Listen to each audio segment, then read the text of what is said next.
Hello. Welcome to our guided meditation.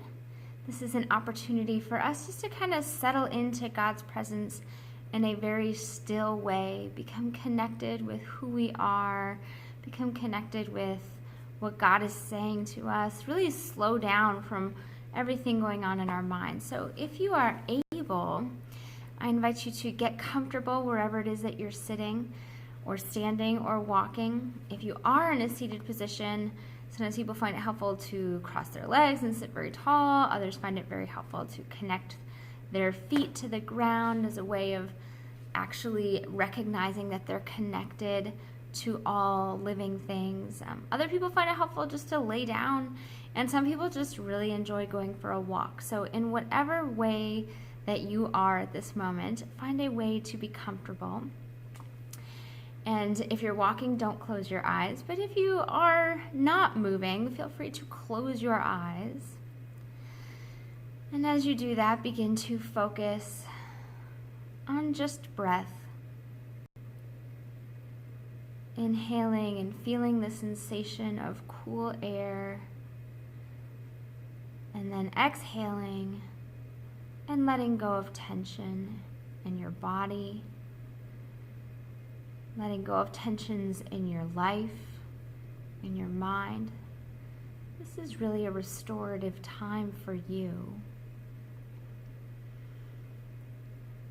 And so whatever has kept you moving throughout the day, this is your chance to let that go, to be responsible for none of it, just for a moment.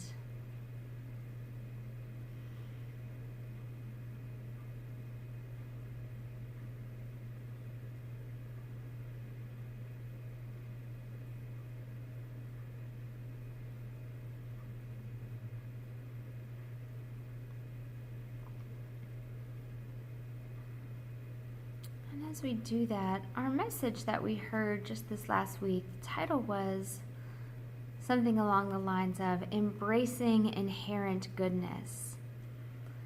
For many of us, we can have a critical eye, and that our critical eye is very well trained.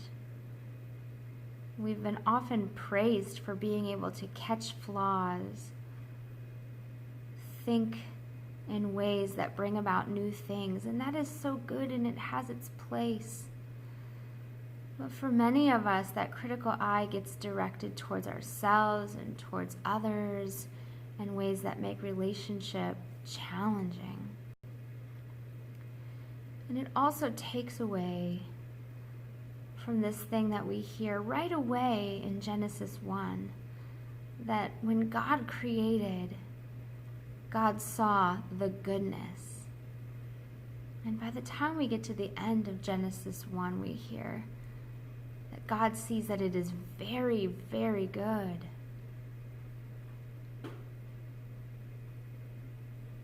And so take a moment, whatever space that you're in,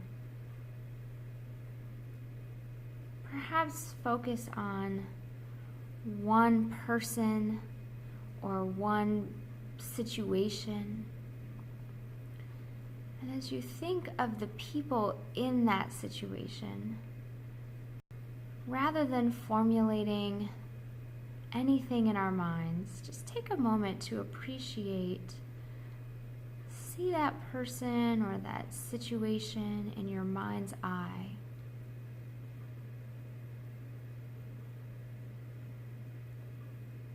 But this time, look for goodness.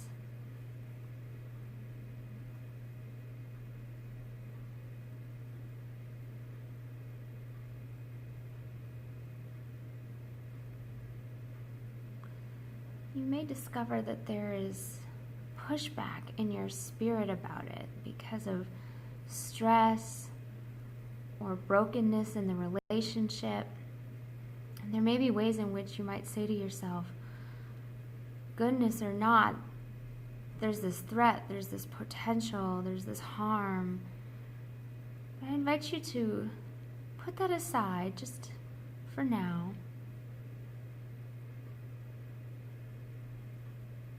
And again, center in on the goodness. What is good about that person or that situation or that group of people?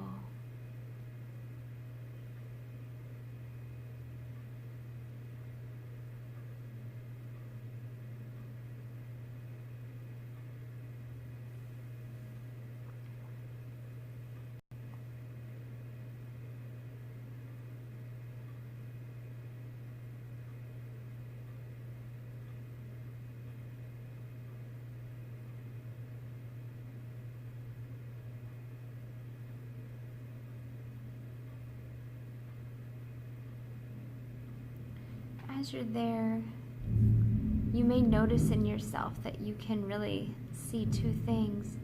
Do what you can to let go of those negative thoughts and continue to press into goodness.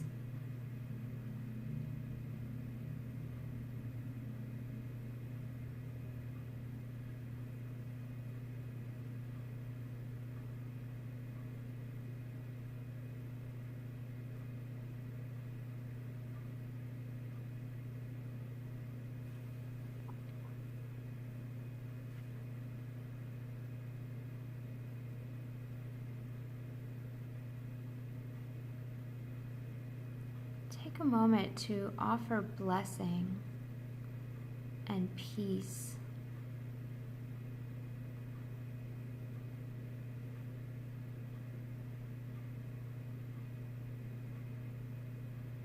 Possibly healing.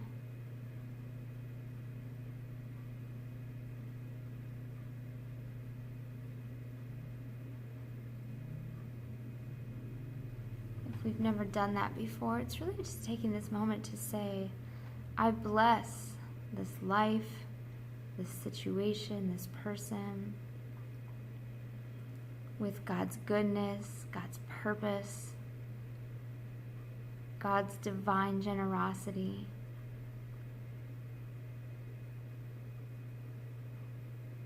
I bless this person, this life, this situation to find prosperity, to find green pastures, to find peace, to feel happy, to feel cared for.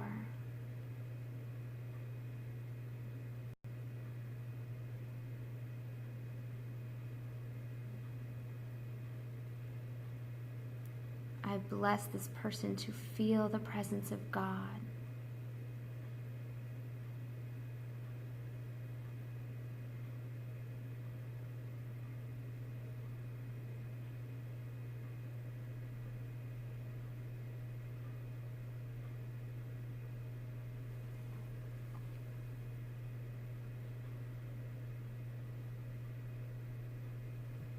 We talked about in the message this week that divine perfection is not perfect perfection, but rather it is the ability to include the imperfect, which is so beautiful.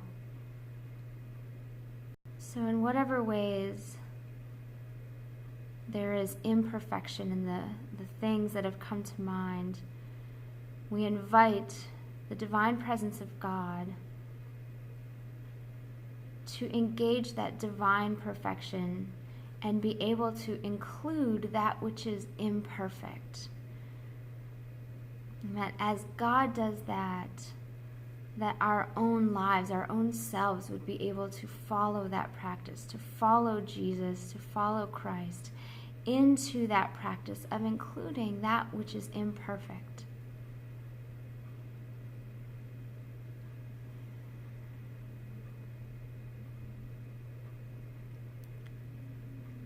And so as we do that, I invite you to take in another cleansing breath, engaging all of that life and exhaling out the critical aspect of self, to experience that freedom of being able to include that which is imperfect, to which we say glory and hallelujah. And so if you are ready, you're certainly welcome to move on with the rest of your day. If you need a little time in this space, you're welcome to stay in that space a little longer. But thank you so much for joining me, and I hope to see you again soon. Bye-bye.